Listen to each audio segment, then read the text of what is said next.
Hello बच्चों, चलिए प्रश्न को पढ़ते हैं। CONH3 ClEn की होल ट्वाइस प्लस दो ज्यामितीय समावयवी समपक्ष एवं विपक्ष को दर्शाता है। निम्न में से कौन सा कथन सही है?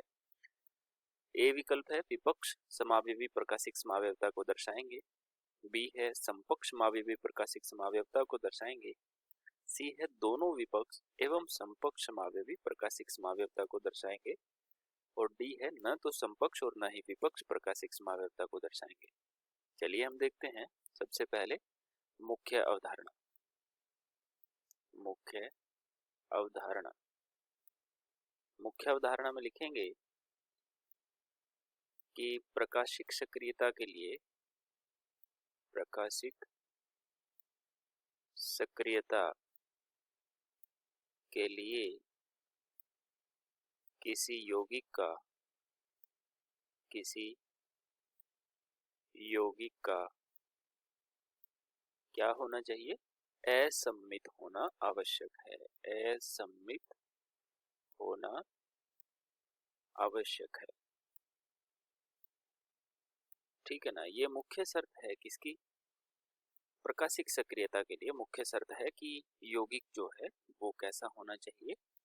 असममित होना चाहिए। हमारा जो यौगिक दे रखा है उसके अंदर उपसहसंयोजक जो धनायन है हमारा CO जो कि केंद्रीय धातु परमाणु है, NH3 लिगेंड है, Cl जो कि लिगेंड है और En भी लिगेंड है और इस पर आवेश है +2। इसके अगर हम ज्यामितीय समावयवी बनाते हैं तो ज्यामितीय समावयवी में अगर कोबाल्ट की उपसहसंयोजन संख्या को लिखेंगे तो यहाँ पर हम लिख लेते हैं CO का समन्वय संख्या कितनी है? यहाँ पर देखो इथिलीन डाइअमीन जो है वो एक द्वितंतुक लिगेंड है तो 4 बंध तो यही बना लेगी और 2 लिगेंड ये है तो कुल संख्या कितनी है? 6। तो संरचना कैसी होगी? अष्टफलकीय संरचना होने वाली है। और अष्टफलकीय संरचना हम बना लेते हैं। यहाँ पर कोबाल्ट है और ये 6 बंध हमने दर्शा दिए इस तरीके से। और ऐसे ही एक कोबाल्ट के साथ में हमने दूसरी तरफ भी 6 बंध दर्शा दिए। अब लिगेंड्स के जुड़ने के तरीके के आधार पर जो ज्यामितीय समावयवी बनते हैं वो हम देख लेते हैं। हमारे पास यहाँ पर एक NH3 है और एक Cl है और ये द्वितंतुक लिगेंड जो है एथिलीन डाइअमीन ये पास पास की स्थिति पर जुड़ रहे हैं, इसलिए ये रूप जो है वो समपक्ष रूप होगा। ठीक है।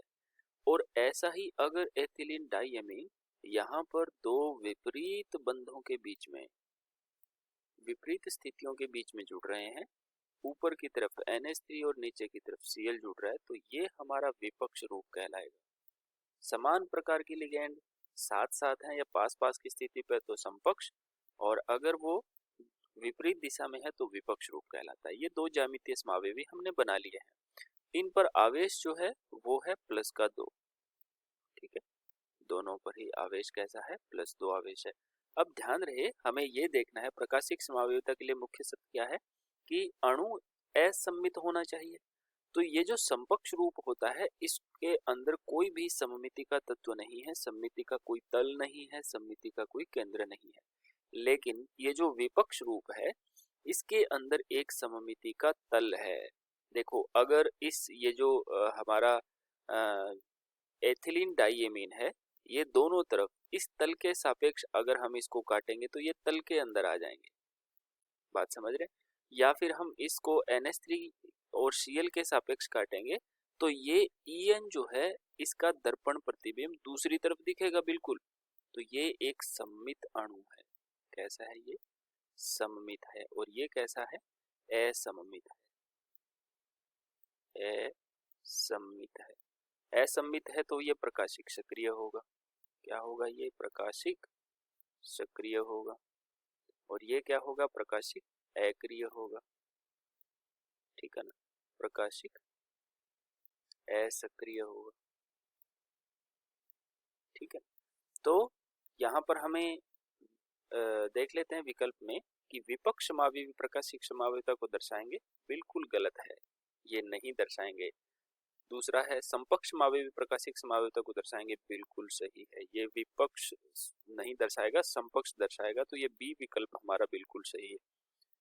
दोनों प्रकाशिक समावयवता नहीं दर्शाएंगे, दोनों में से कोई तो एक दर्शाएगा ही, तो डी और सी दोनों ही गलत हैं। बी हमारा विकल्प इस प्रश्न का सही है। आशा करते हैं आपको समझ आया होगा। धन्यवाद।